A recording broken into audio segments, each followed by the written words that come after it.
ngọzi nke onye nwe anyị Jesu Kristi na ịhụnanya nke Chukwu Nna na ịdịgo n'otu nke Mmụọ Nsọ na-enye dịrị unu niile.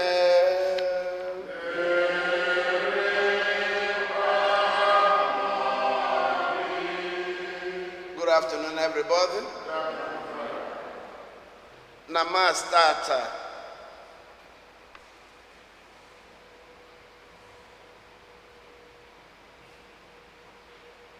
ezinụlọ Magdalene Anyanwụ na-ekene Chineke n'ihe ọma ọ na-emere ha na ebere ya na ọgwụgwọ nsọ. Ana m akpọkuzi mmadụ niile ugbu a ka ọ gwa Chineke ihe ị chọrọ ka o mere gị na ajamasị ya.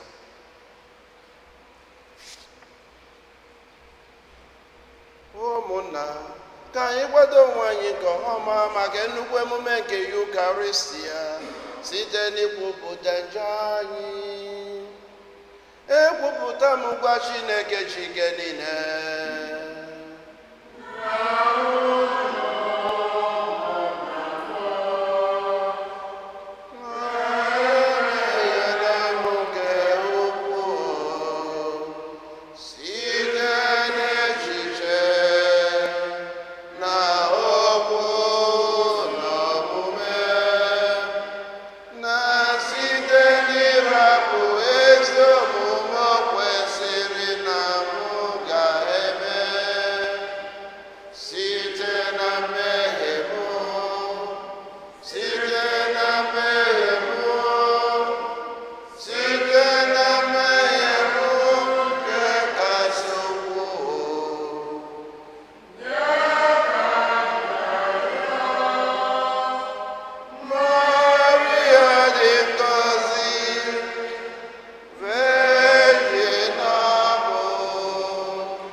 Chineke chike niile mere anyị ebere, gbaghara anyị njọ anyị, duru anyị na ndụ ebebe.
rịọ arịrịọ.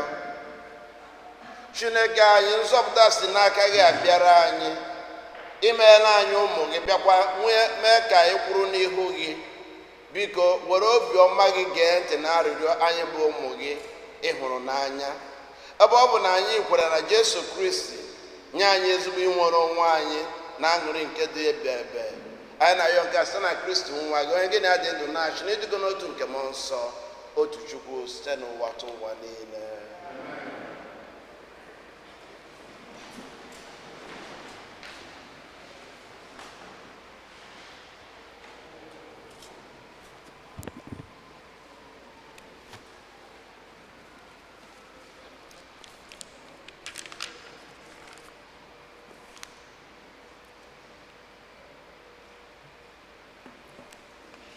Ihe ọgụgụ ewetara n'ọrụ ndị ozi. Pọl na Barnabas wee zisaa ozi ọma na Debe, wee mee ka ọtụtụ mmadụ bụrụ ndị na-eso ụzọ Jesu. Emesịa, ha wee laghachi na Listra, na Iconium, na Antioch nke Pisidia. Ma ha mere ka obi ndị na-eso ụzọ Jesu nọ n'obodo ndị a sie ike, bekwa dụọ ha ọdụ ka ha kwụrụ chịm n'okwukwe. Ha gbakwara ha ume na anyị ga-ahụrịrị ọtụtụ ahụhụ tupu anyị abanye n'alaeze Chineke. N'ime nzukọ Kristi ọbụla ndị ozi ahụ ruru, ha họpụtara ndị okenye, bịakwa were ekpere na ibu ọnụ tinye ha n'aka Onyenwe anyị bụ onye ha kwere na ya. Mgbe Pọl na Barnabas gafesịrị ala Pisidia, ha bịaruru ala Pamfilia. Ha wee zisaa ozi ọma na Pega, si n'ebe ahụ garuo Atalia. Ha wee si n'ebe ahụ gbara ụgbọ mmiri ruo Antioch nke Siria, ebe ejiri ekpere na abụ hanye ha na nlekọta na amara nke Chineke maka ọrụ izisa ozi ọma nke a ha rụzurula ugbu a. Mgbe ha laruru na Antioch nke Siria, ha mere ka nzukọ Kristi zukọta. Ha wee kọrọ ha ihe niile Chineke jiri ha rụọ, n'otu o si meghere ndị mba ọzọ ụzọ, ọnụ ụzọ nke okwukwe. Okwu nke ose bụrụ ụwa. Chineke m na eze m, aga m eto aha gị ruo mgbe ebighị ebi.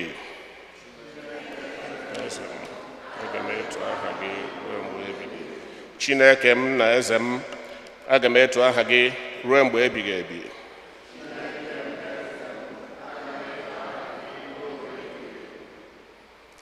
Onyenwe anyị bụ onye amara, jupụtakwa n'ebere. Ọ naghị ewe iwe ọkụ, ịhụnanya ya ebuka. Lee ka ịdị mma nke Onyenwe anyị si gazuo ihe niile. O ji nnukwu ebere na-elekwa ihe dum o kere.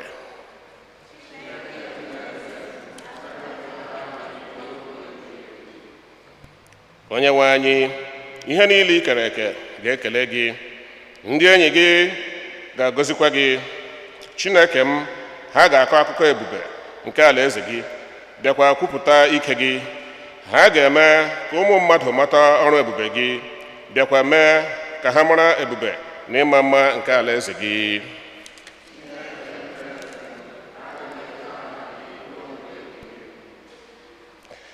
Alaeze gị dị ebighị ebi, ọchịchị gị sikwa na ndụrụga ndụ ruo na ndụrụga ndụ.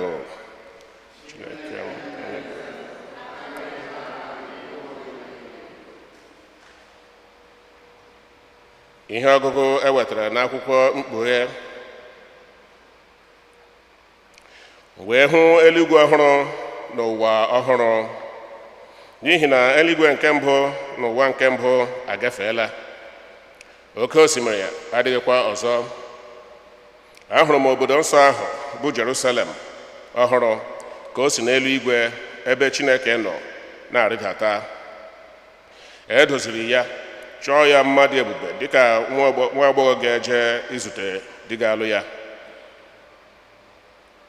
Ma wee nụ oke olu ka o si n'oche eze ahụ daa, sị, lee obodo ọma nke a na ebe a ka Chineke binyere ụmụ mmadụ.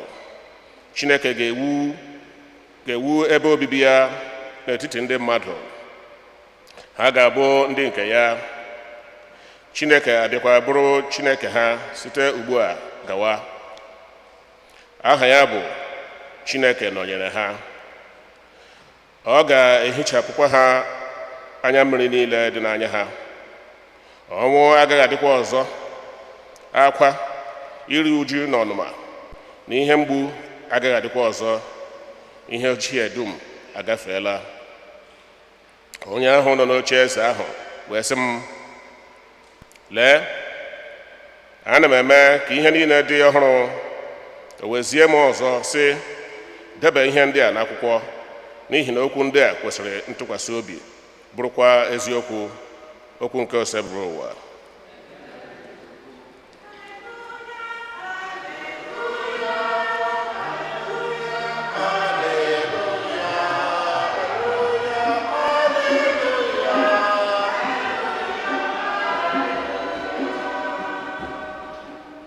Jesu kwuru sị, iwu ọhụrụ ka m na-enye unu, hụnụ ibe unu n'anya ka m si hụ unu n'anya.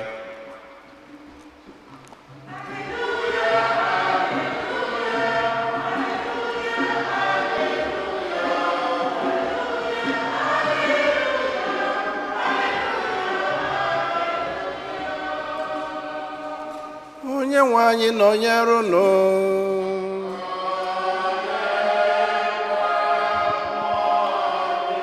Ihe ọgụgụ nke a si n'oziọma dị nsọ nke Jọn dere.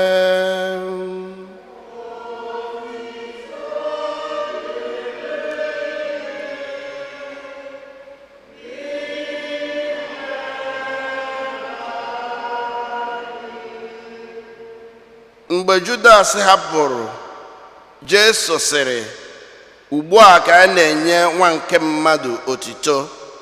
A na-enyekwa Chineke otito n'ime ya. Ọ bụrụ na enyere Chineke otito n'ime ya, Chineke ga-enyekwa ya otito n'ime onwe ya. Ọ ga-enyekwa ya otito ahụ ngwa ngwa. Ụmụntakịrị m, ọ fọdụrụ nwa oge ntakịrị mụ na unu ga-anọ. Unu ga-achọ m, ma ụdị ihe m gwara ndị Juu ka m na-agwa unu ugbu a. Iwu ọhụrụ ka m na-enye unu, hụnụ ibe unu n'anya otu m si hụ unu n'anya. Sikwa na otu ahụ hụrịta ibe unu n'anya. Ọ bụrụ na unu enwerịta ịhụnanya n'ebe ibe unu nọ, mmadụ niile ga-esi otu ahụ mara na unu bụ ndị na-eso ụzọ m. Ozi ọma nke ose bụrụ ụwa.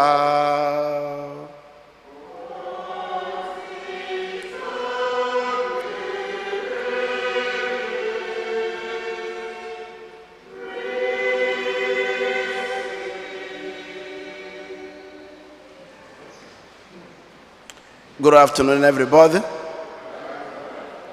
Good afternoon, everybody. Thank you, thank you. Iwu agba Judas ọ hapụ ebe ahụ. Judas left. How do you deal with anger and hatred? Oge ijiri iwe mebie ihe ma okwu okwu ọjọọ, ma hapụ ebe na-eme meeting jewalụ, ma hapụ ụmụnna gị jewalụ. Onye Judas mere. Iwe, obi ọjọọ, ọsụkọsụ nwamkpi. Anger and hatred is so powerful. And o jide gị ga-amụ ihe ị na-eme. You turn everything, you cannot reason again. Judas going to akpa ego, which means that Jesus trust ya. Man iwe la omasi ya unwere ebe Jesus no ebe the last supper. He left. I want you to think about it today. What anger have done in your life? What hatred has created in your life, in your family, in every place? I have known people jikọrọ aka na alụmdi na nwunye. They were kissing each other, they were hugging each other, they were into each other. Because of anger, because of hatred. And we are the one that open our heart to this. Oneru kamiri. And oneru kamiri ayakwapia loge onemebi ihe. Go to the Bible. Go to the history of the world. If you iwe na omasi megoro. Niho mere Judas. But Jesus, you were wise, no but I say, I am giving you a new commandment. Love one another. When we talk about love, it is easy to love those who look like you. It's easy to love those who think like you. It's easy to love those who love you. It might be a problem there. It might be a problem there. If we loving those who hurt you, loving those who have hurt you, to love them. How do you love them?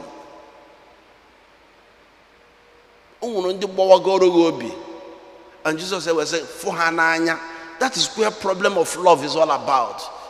It's not, and Jesus made this clear to us, not loving the way you like, not loving the way you want, but loving as Jesus loved. One woman, Jocelyn James from Alabama. Jocelyn James, Atoyanga 3 times. The same person, Torianga 3 times. Uderia, Atoyanga, Oye police, Afo police, but Terra Potter. Because all I saw had drug. Umude Toyanga, on how many years, a release, the same police, and also. Omasha release this woman, Jocelyn James. Owabola, the Oye police are Machaya Baro. When I got in, Obulo need the kidney in Alabama. And we post out. When you were a kid, donate this man a kidney. You might donate a kidney. Jocelyn James. Wake, Yemewe.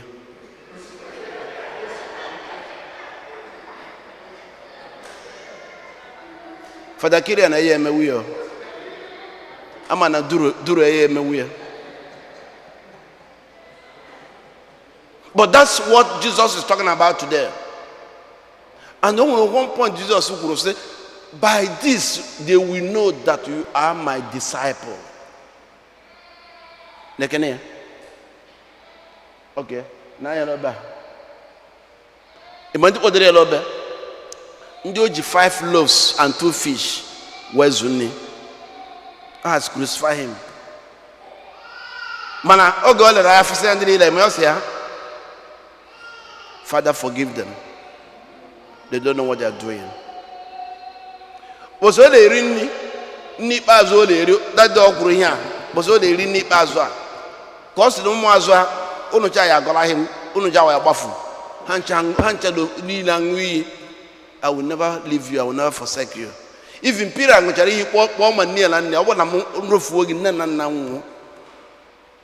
the first person to deny Jesus was Peter.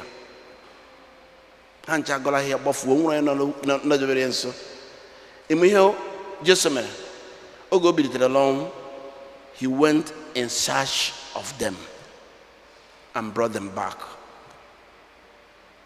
This gospel reading of today is a challenge to me and will be a challenge to you. How much you can love. Even in the Igbo community. Even in the Igbo community. Bishop Bishop Obief na kọrọ anyị oge anyị nọ na seminary. Akụkọ scorpion. A monk jere n'akụkụ mmiri wee fụ scorpion akpị ka ọ na-ada na mmiri. this monk wee fụ ya wee na-agụpụta akpị ya ka ọ ghara mmiri ghara iri ya. O jikwa ịgụpụta akpị a gbaa ya, ọ tụpụ akpị, ọ danyekwa na mmiri. O jikwa ọzọkwa gụpụtakwa ya, akpị agbakwa ya, ọ tụpụ akpị. O mee ya nke ịtọ, akpị agbakwa ya, ọ tụpụ akpị. One man wee fụ ihe monk la akpị na-eme, the scorpion, wee bịa sị ya, monk, aren't you stupid? Onye na-agụpụta na-agba gị, ị na-agụpụtakwa ya. Ịmụ ihe monk zara ya, it is in the nature of scorpion to stink. It's in my nature to love. Never allow anybody's bitterness to take away your sweetness. And never allow anybody's ugliness to take away your beauty. You are created to love. And the measure of your love is when you love those who don't love you. And the measure of your love as a Christian is to love unconditionally, to love everybody. Remove that anger, remove that bitterness in your life, and you will be like Jesus Christ, who loves.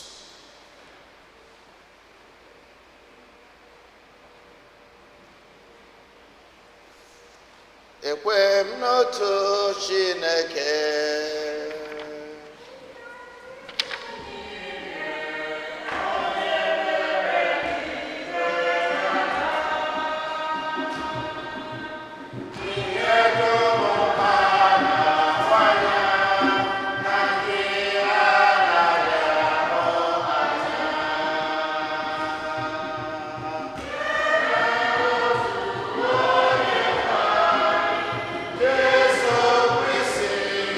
So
ekpere nke ndị kwenụ.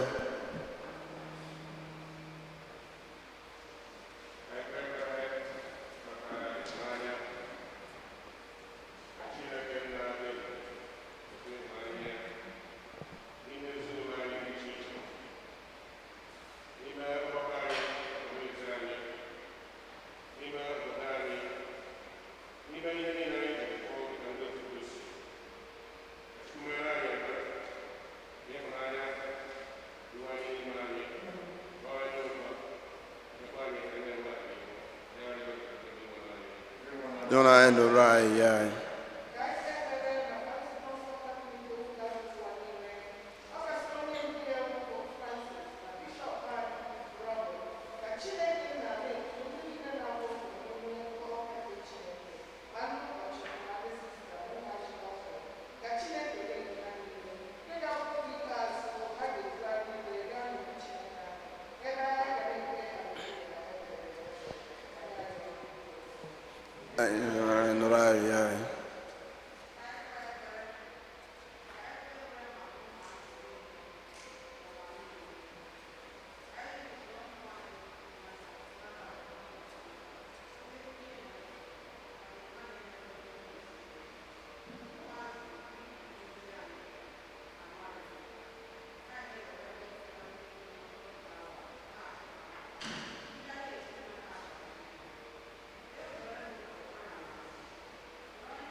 Chineke na ife niile, ana m ayọzi ugbu a ka onye ọbụla kọsara Chineke ihe na-akpa ya na mmụọ.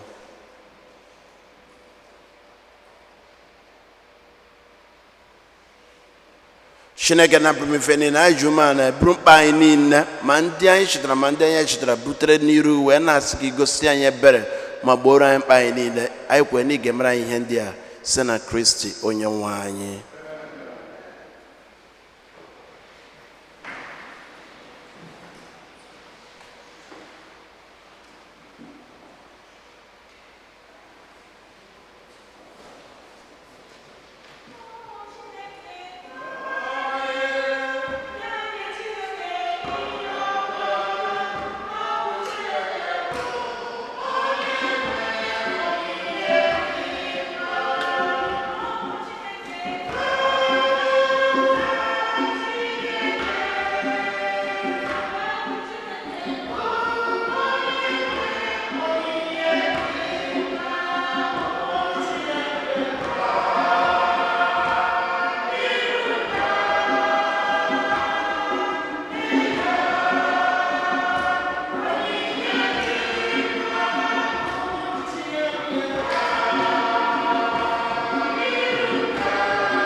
ugbu a bụrụ ihe ga-amasị osebụrụ ụwa Chineke anyị nara nụ.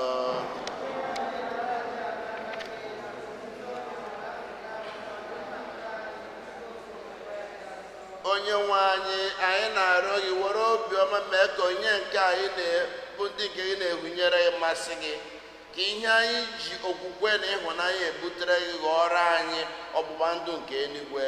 Anyị na-arịọ nke a site na Kristi onye nwe anyị. Onye nwe anyị nọnyere unu, welite n'obi elu, ka anyị reduwe n'anyị Chukwu anyị ekene.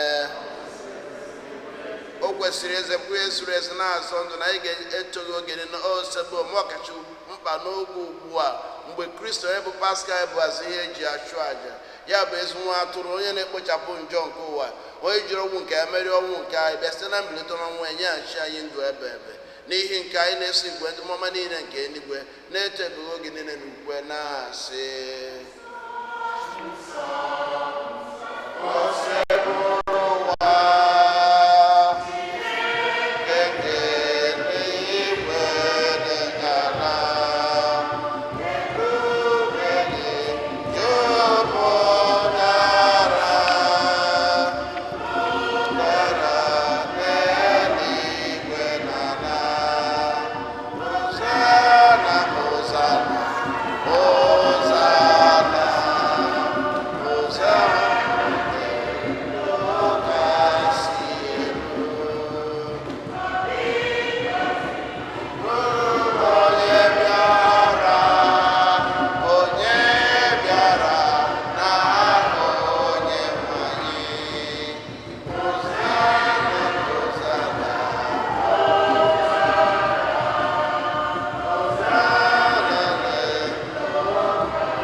na ịdị nsọ ezie so gị na-edo ihe dum nsọ. Anyị na-arịọ gị ido onye ndị a nsọ siri ịkwasa mmụọ gị, ka ha wee ghọrọ anyị ahụ na ọbara nke onye nwe anyị Jesu Kristi, onye bịara tupu edu ya n'ọnwụ, ka o jiri aka ya wee nara, wee rụọ achịcha nye gị ekene na otuto, onye nwa ya nye ya ụmụazụ ya sị, naranụ nke a, rienụ ya unu niile, nke a bụ ahụ m nke a ga-eduru nye maka unu.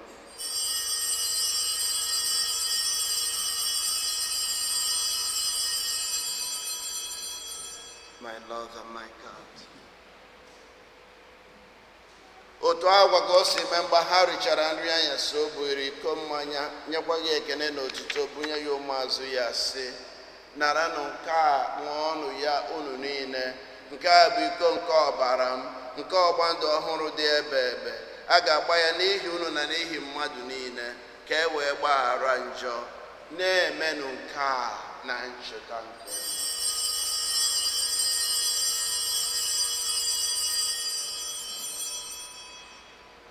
My Lord and my God. Ka anyị kwupụtanụ ihe omimi nke okwukwe anyị na-eme ugbu a.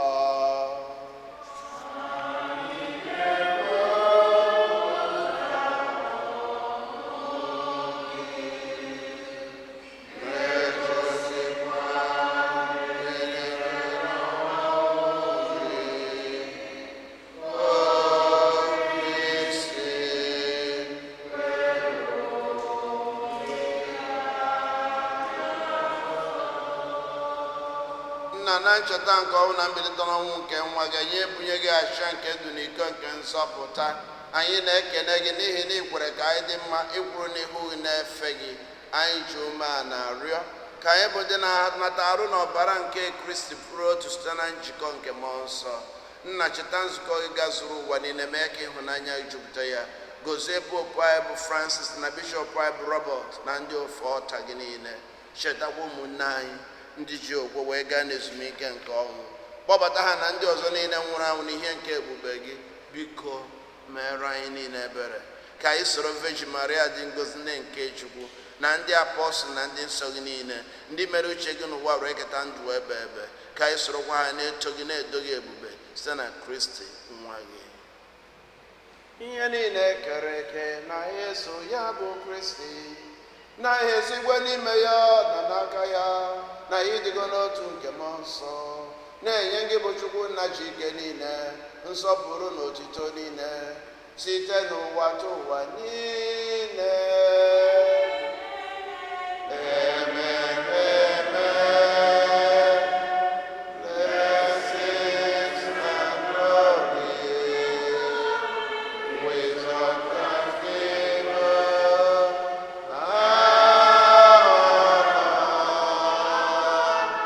power and might belong to the Lord forever and ever. Amen. Ụmụnna ka e were n'ekpere na nzọpụta guzoro ewekpọ ka Chukwu nna anyị nọ n'eluigwe.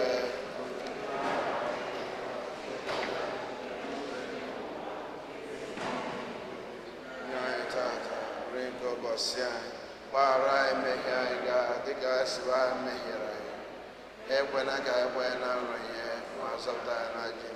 Zọpụta anyị na-arụ osebụwa n'ajọ ihe niile, were ebere gị udo n'oge nke a site n'inye aka ebere gị, ka azọpụta anyị na njọ oge niile, anyị wee gbaalụ nsogbu niile, were chekwube dị nsọ na-atụ anya maka mbịaghachi nke onye nzọpụta anyị Jesu Kristi.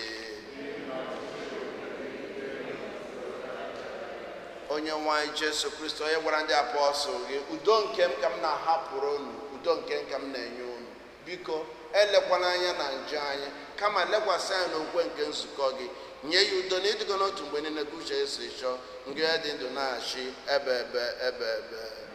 Ka udo nke osebụrụ ụwa dịrị unu mgbe niile.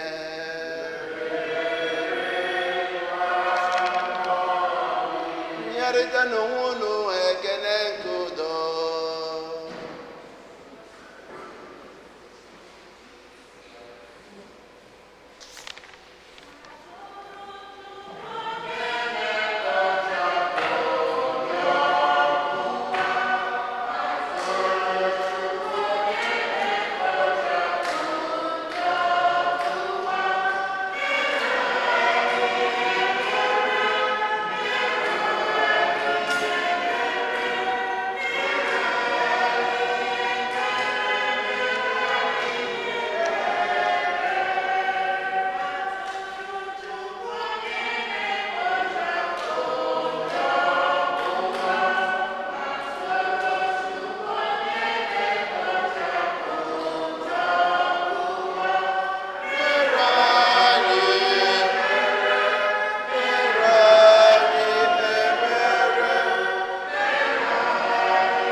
na-ekpochapụ njọ nke ụwa, ha nwere isiọma bụ ndị akpọ lori nke nwa atụrụ Chineke dị nwenu etosoro ka ịbata n'ime ụlọ wụọ soso na mkpụrụ obi ikpe adịrị.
Ka anyị rịọ arịrịọ. Onye nwe anyị, ijirila ihe ọgbụgba ndụ gị gbaa anyị ume, biko were obiọma gị na-enyere anyị aka mgbe dum. Mee ka anyị site n'ihe omimi nke a na ezi ọrụ ndụ anyị rute uru nke nzọpụta. Anyị na-arịọ nke a site na Kristi onye nwe anyị.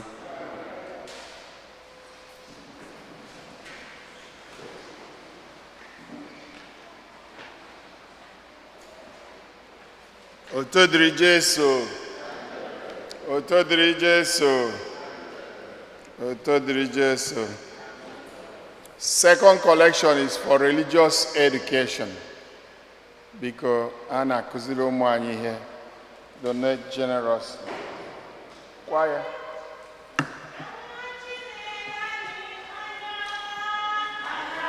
Nele ayamanele. Ayamanele,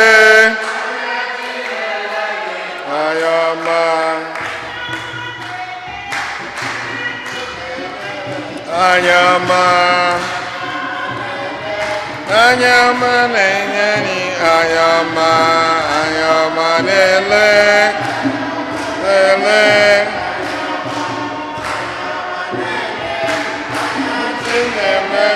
ayama.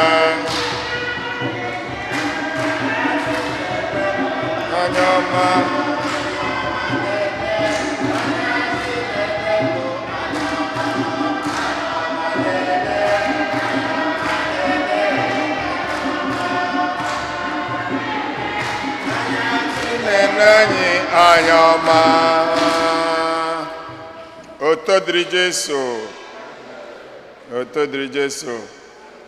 The annual Catholic Appeal campaign has already begun. Next week, we will present the video and distribute envelope in the pews for those who can take a pledge. Please do. We hope for your support for the charities of the diocese. Thank you in advance for your generosity. Mass intention, please, 2 weeks in advance, call the parish. Join us every Friday of May. In May, we'll be praying the Rosary after 8 a.m. and 7 p.m. Mass, bilingual.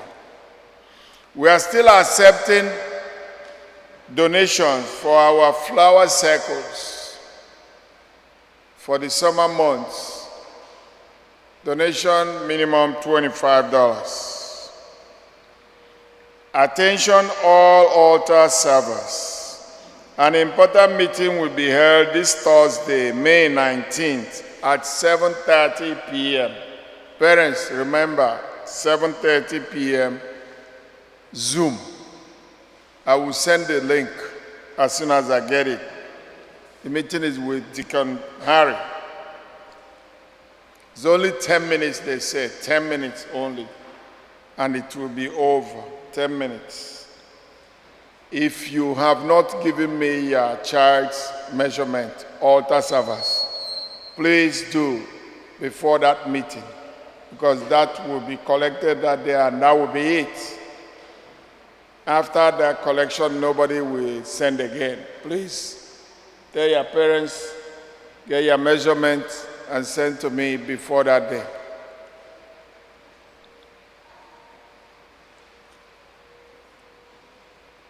Ndị nne mama,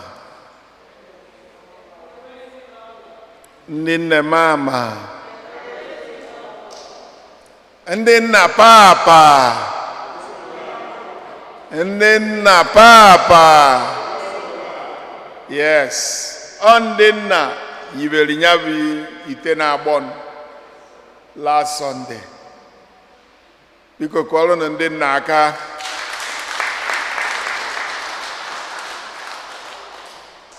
It was a nice one. Since the pandemic, ndị nna unu mere ọfụma wee mechapụ ndị nna anyị had very happy. Wee onye ọbụla nweta nke ya na-ekene ha na-akpọ mma na phone Owo nke a na-achọ itika m ihe na parking lot. Last year. Owu na dimkpa na ahụ ọnụ apụtabe ha ka afịọ m aka n'ọnụ last year. Mana this year unu mechapụrụ for ọfụma. Otito dịrị unu. Thank you all for making it possible. By next Sunday or before, I get render ka yes we got ogala ọfụma exceedingly well. For that, ndị nna unu ga-agbagote ka agọzie unu maka na anyị nye ụmụ nwanyị 2 weeks. Father agọzifa first Sunday and second Sunday. So ka agọzie ndị nna tata. Fa gbalụ mbọ last week. Ndidi unu nwe anyị kene unu. Tina ngwa gụọrọ fa egwu. Ndị nna pụtaba n'ozugbo.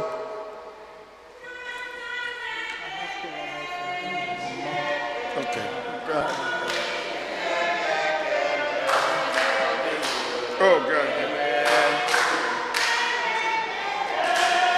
Chineke ụmụ gị na-enye gị ekele izuru keme na-eme mma ụmụ gị na-enye gị ekele izuru keme ụmụ gị na-enye gị ekele izuru keme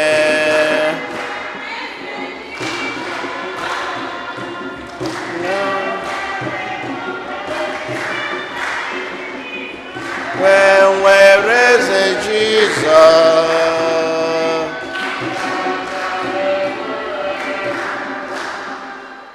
Ngwa gbati aka ndị nna gbati aka ebe ndị nna nọ emaka ịdị n'aha onye nwe anyị Chineke na mere promife niile anyị ebutego ndị nna n'iru gị ndị a ka ị mere the pillar of the house ewe na-ayọ gị kụziere anyị ha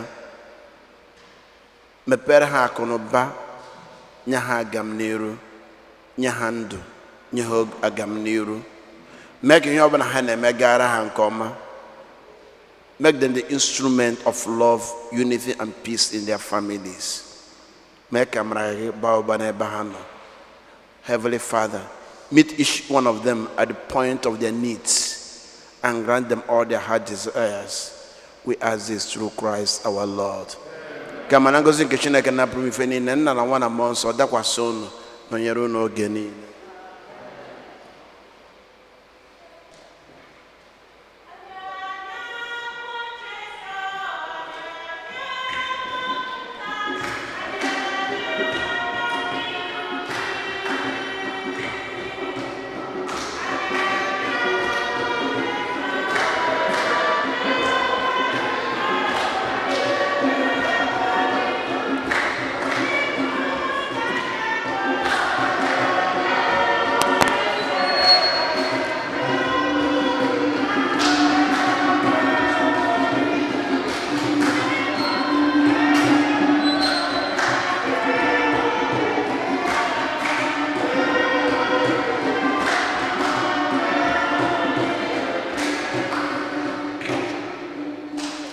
Otito dịrị Jesu. Unu n'anya last Sunday onye isi ndị nna was not here because ọ gaba inyi nwanne ya nwoke. Ya ka ọ na-une n'anya fụ na ọ batago ọ na-asị na ya ji ọjị na mmanya unu ga-emetụ n'ọnụ na parking lot na-agbasa. Anyị enwe birthdays. Birthday, okay.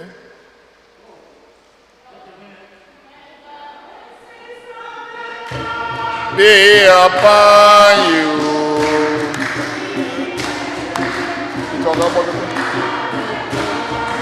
Okay, Bia.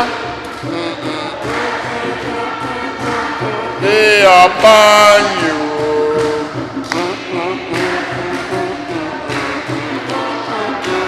Happy birthday to you. Happy birthday to you. Happy birthday, happy birthday.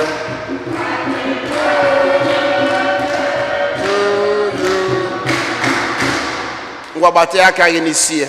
Emeka anyị dị n'aha onye nwe anyị. Chineke na brifeni na ebute nwanne anyị nwoke onye na-ekene gị maka ndụ inyere ya. Maka na ikwara anyị ngwa sị, I will give them life in abundance.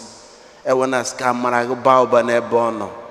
Chedobie nye ndụ na-egozie na-echekwa ya. Mee ka ọ bụrụ ọṅụ nyere ezinụlọ ya. Mee ka ezinụlọ ya na-aga n'iru ka ihe ọ bụla o tinyere aka na-agara ya site na Kristi onye nwe anyị. I pray upon you that goodness and mercy of God shall follow you all the days of your life. You shall dwell in the house of God forever and ever. Amen. Kama ngozi nke Chineke mmena prefena na nwana mmụọ nsọ dakwasị gị na nyere gị oge niile. Happy birthday. Happy birthday. Anyị nwere anniversary. Otuto dịrị Jesu. Otuto dịrị Jesu. Biko chefukwana isend the measurement in the altar service. Tupu anyị agbasa ka nkene Uche ịbụ lector anyị ịgụrụ anyị ihe ọgụ nke mbụ na ihe ọgụ nke abụ. Uche, thank you. I'm ekene ndị kwaya, thank you very much. Na-ekene chairman anyị Nweke, thank you. Na-ekene ụnụ nwa pụtara ịka mass because ama na nọmba abụrụ etu aka ọha mana nwoke ndị kara atụ egwu ndị a na-atụ egwu na-ejekwa mọọlụ. But ana m ekene ụnụ ịpụta apụta. Thank you for coming out to celebrate this mass. May God continue to bless you. Onye nwe anyị nọnyere ụnụ.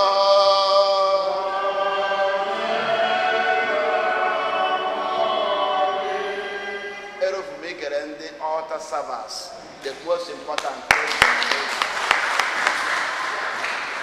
Kachukwu jikeni negozie unu nna na nwa na mmụọ nsọ.